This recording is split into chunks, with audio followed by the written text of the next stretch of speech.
Hey everybody, Ryan here at eTrailer. Today on our 2023 Toyota Highlander, we're going to be showing you how to install the etrailer.com 7-way upgrade kit.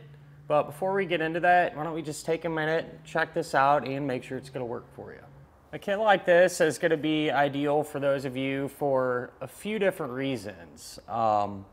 First off, what it's even going to do, it's going to give us a 7-way round type connector as well as a 4-way flat type connector, so you'll be able to hook up to pretty much any trailer.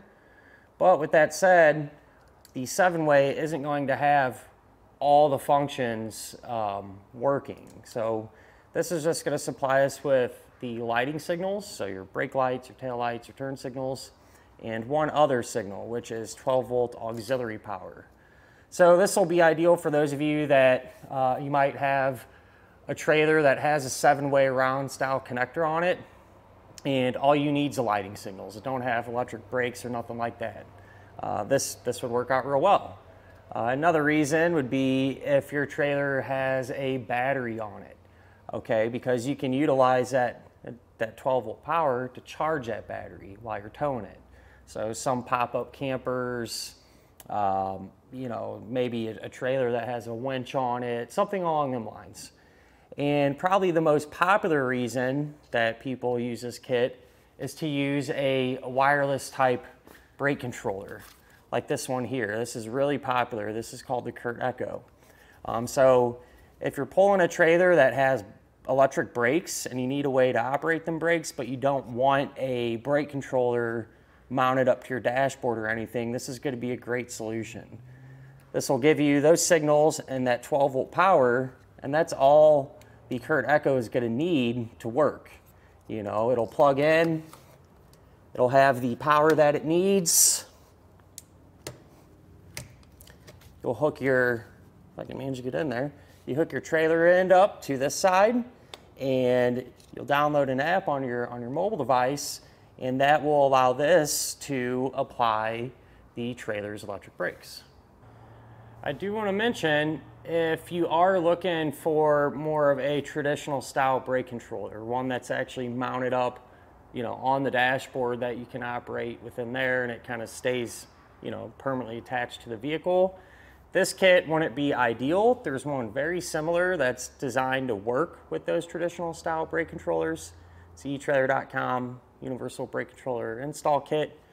Almost the same thing as this. It comes with the few extra parts and pieces that you're going to need though to make a trailer brake controller like the traditional style actually be able to operate. So if that's what you're looking to do, definitely check that out. But with that in mind, I do want to talk about, you are going to need an existing 4-way flat trailer wiring to be able to hook up to this. So in our case today, kind of lucked out, we actually had factory 4-way flat wiring, so we were just able to plug right in.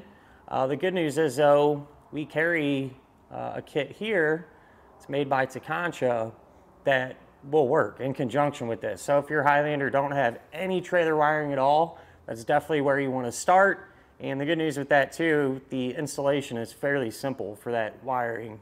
Essentially plug in a couple of connectors and you're in pretty good shape. Other than that, you know, not really a ton to the kit. They do give you this mounting bracket here. Keep in mind though, if you have an aftermarket hitch, it might be better to pick up a no drill long bracket as well. That way you can attach that bracket to your aftermarket hitch, and this one will bolt up to there. So just keep that in mind. Pretty well made though, pretty standard stuff. I do like how, you know, you get your 7-way and the 4-way flat, and they're both going to work. So that's pretty convenient. You have both connections. You know, it's not like you're going to lose your 4-way flat, and then if you have a different trailer, you know, you're not going to have to bother with getting an adapter, reducer, or anything like that. So that's really convenient. And at the end of the day, a good kit, honestly, because, you know, a handful of people find themselves in that situation where they're trying to use the wireless brake controller, just trying to power up or charge that battery and things like that. And, you know, this is a kit that's going to allow you to do that and get the job done. As far as the installation goes, really not too bad. little time consuming because you do have to run a wire from the back up into the engine compartment to hook up to the battery, but thankfully on these Highlanders, you pull a panel down underneath and it's pretty wide open and easy to get to. So as long as you take your time, really shouldn't give you too many issues, but if you'd like to hang around, we'll go ahead and get started on it now. To begin our installation, we're going to be here at the back of our Highlander, and first thing you want to do is mount up the included bracket that they give you. So in our case, we kind of lucked out. We actually had the factory tow package, and so there was some hardware that was already in there holding up our 4-way flat wire that I literally just took out and bolted this right up. So super convenient. Everyone's setup's going to be a little different. We can grab our 7-way connector in now and kind of prep it, so to speak. So there's going to be a yellow and a blue wire that comes off this end of the harness, and we're not going to be using those. They're for circuits that we don't need. So I just took electrical tape, taped them up out of the way. This end here, where this cap is, we're going to cut this cap off. And these are going to come with pre-attached butt connectors, and these will work absolutely fine. However, I like to upgrade to these heat shrink styles because it ends seal up and help protect against corrosion a little bit better. So if that's something you're interested in, you can always grab them. But what we're going to do is strip the end of the insulation, give that wire a twist. This will go over the bare end and we'll crimp it down. And any butt connector that we use or ring terminal, anything along those lines, you're going to make the connection the same exact way here. So we'll crimp that down. Eventually a wire will go into the other side, but we'll worry about that in just a moment. With this prepped, we can feed all the wires through our bracket. The 4-way, this end, we get it kind of pushed into that there, and then we can bolt this up. So you're going to use one of these screws, and then where it comes out here on the back side, get this out of the way so you can see better. Where it comes out of the back side, you can put on a flat washer, a split lock washer, and a nut.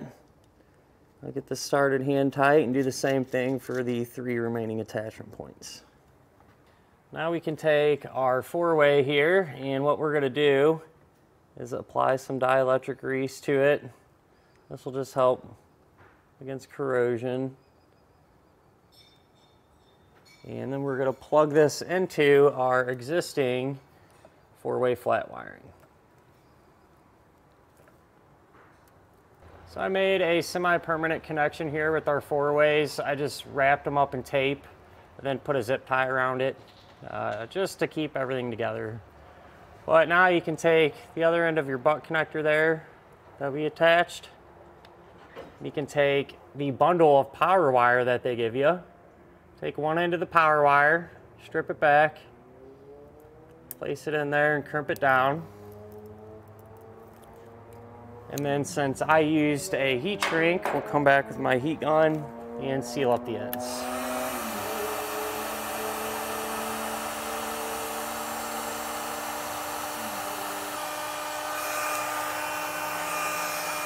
What I've done is just use a couple zip ties to kind of bundle up our wiring, get it out of our way. And we're gonna have one more thing we need to do here. This white wire with the pre-attached ring terminal, that's gonna be a ground, so you need to attach it to a clean piece of metal. I have a ton of places to go here, but right there will work. Just gonna take the included self-tapping screw and run it down.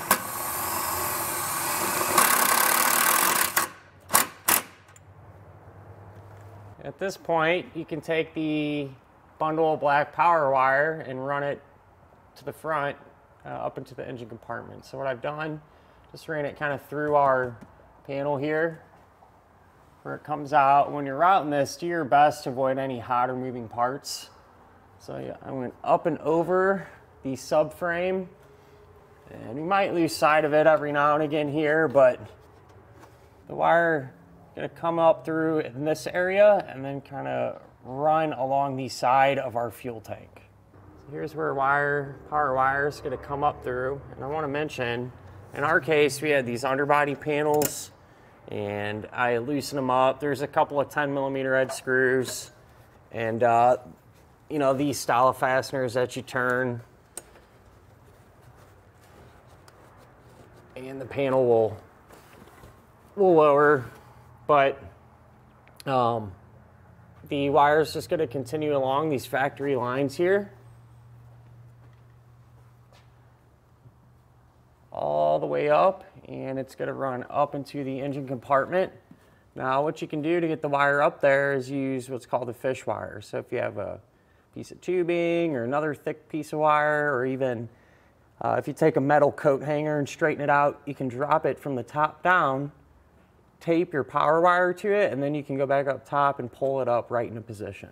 Now in the engine compartment, here's where our wire came up, and I figured out where we're going to mount up our circuit breaker. All right, and so over here on the driver's side, there's a stud coming up right here, and I enlarged one of the holes in the breaker a little bit. That way it would fit over it, and that's where we're going to mount it. So once I figured that out, I was able to cut our wire to length here, and then crimped on one of the small ring terminals.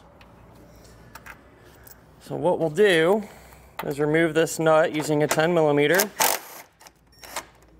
And you don't have to mount it here. You usually want to get it pretty close to the battery. That way the wire's protected as possible from the front to the back.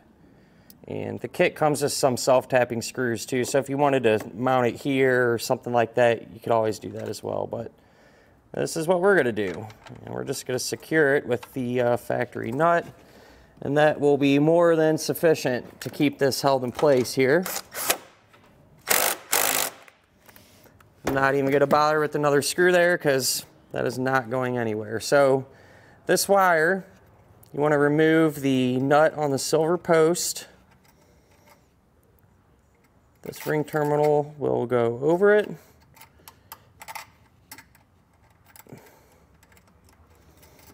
You'll reinstall the nut, and you can tighten it down with a 3/8 size socket.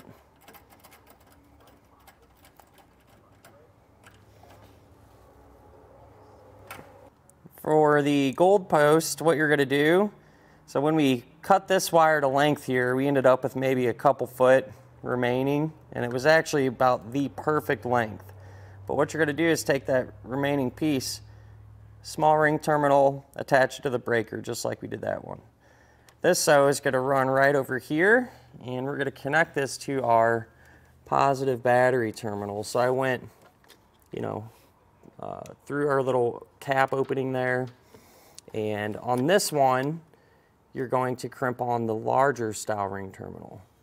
All right, and then there's going to be a nut right here. You can remove that with a 12mm. I personally like to keep some pressure down on the cables just to try to keep everything connected there. You'll slide that ring terminal over the stud and then tighten this back down.